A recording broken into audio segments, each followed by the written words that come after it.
তবুও দুটো একটা কথা বলবো। এই কারণে আমাদের এখানে উপস্থিত হয়েছে আমাদের অনারেবল পার্সন সঞ্জয় শর্মা, বোম্বে থেকে এসছে। উনি বিহার এবং বম্বে দুটো জায়গা এসসি সেলের সদস্য। আমাদের জেনারেল সেক্রেটারি এসছেন, টুনটুন সাহেব এসছেন। আমাদের মধ্যে উপস্থিত আছেন Kailash Tamang, vice president all India. আমাদের মধ্যে উপস্থিত ধনঞ্জয়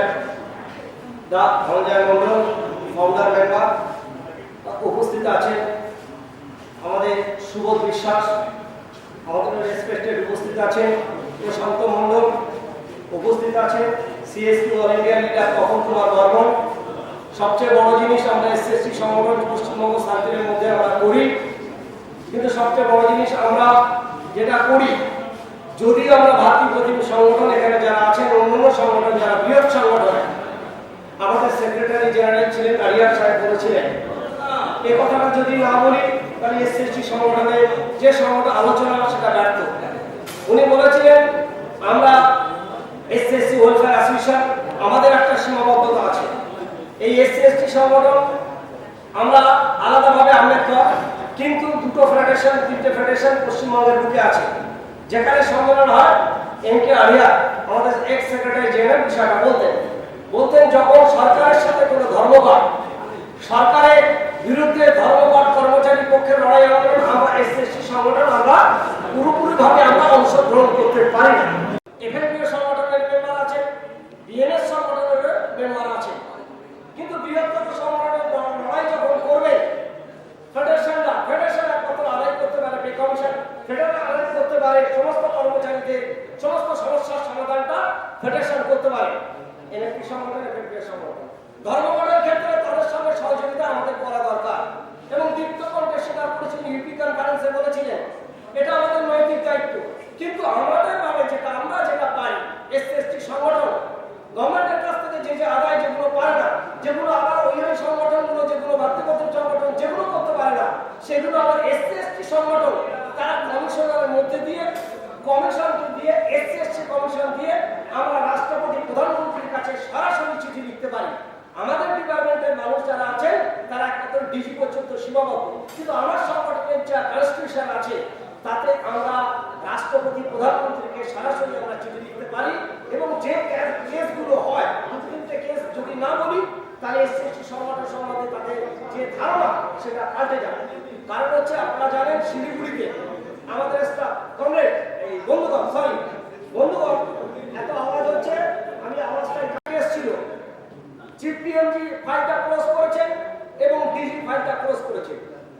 যদি এসএসটি সংগঠনের মেম্বার প্রথমে ছিল, এফএনপিও সংগঠনের সঙ্গে ছিলেন, এগুলো যদি না বলি তাহলে আমার সংগঠন সম্বন্ধে ভ্রান্ত ধারণা আমার নিজের কাছে থেকে যাবে।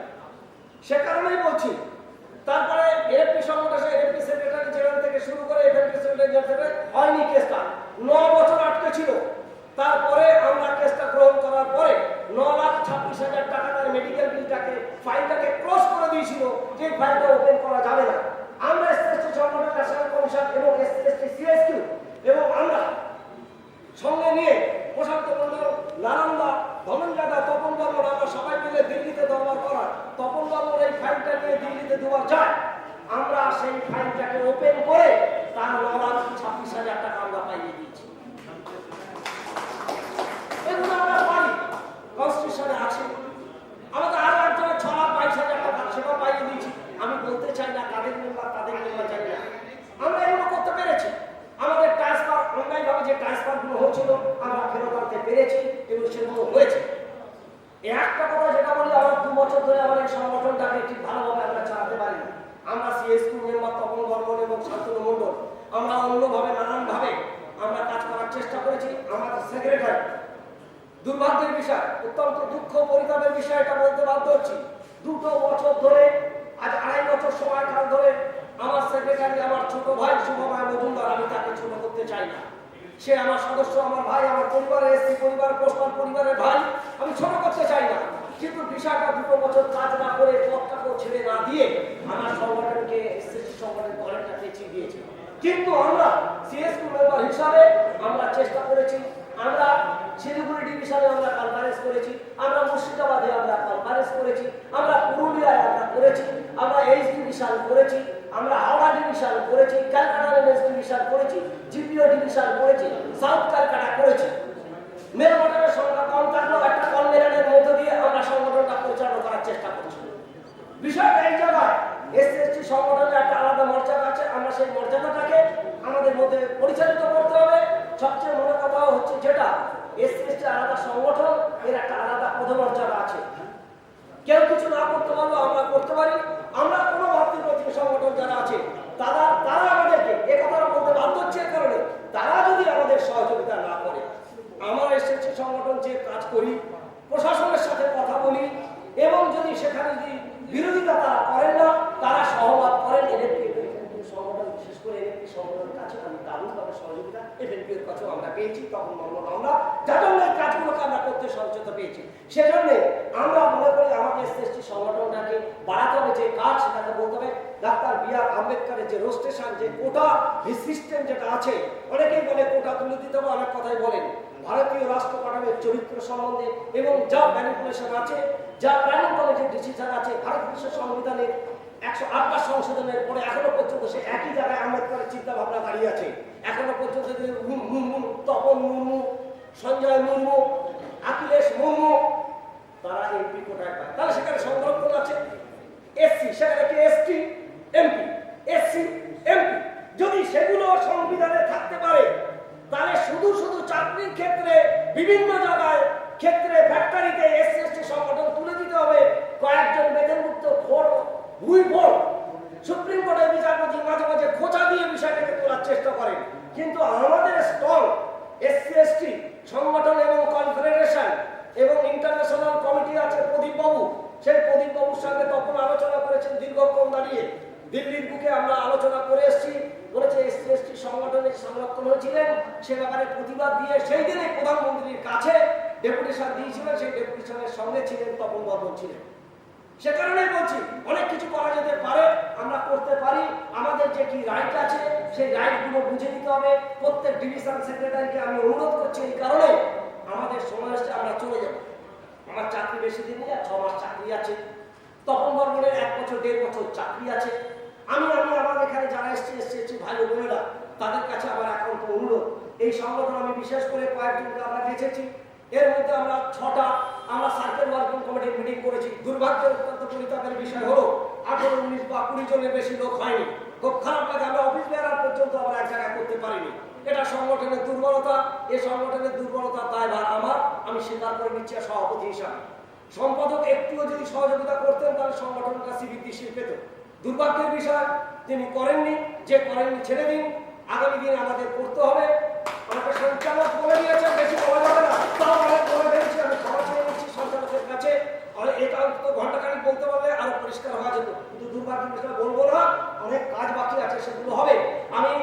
আমি আপনাদের দায়িত্ব নিয়ে বলতে পারি, এসসি এসটি সংগঠন যদি আমরা সঠিকভাবে করতে পারি, আমরা প্রশাসনকে আমরা চিঠি লেখার মধ্যে দিয়ে আমরা আমাদের কাছে, আমাদের লয়ের অ্যাডভাইজার আছে, উনি তো বসে আছেন, উনি শুনছেন আমার কাছে, উনি লয়ের অ্যাডভাইজার বসে আছেন, উনি অনেক অ্যাডভাইজার করেছিলেন, কিন্তু সময় উনি দিতে পারেন না।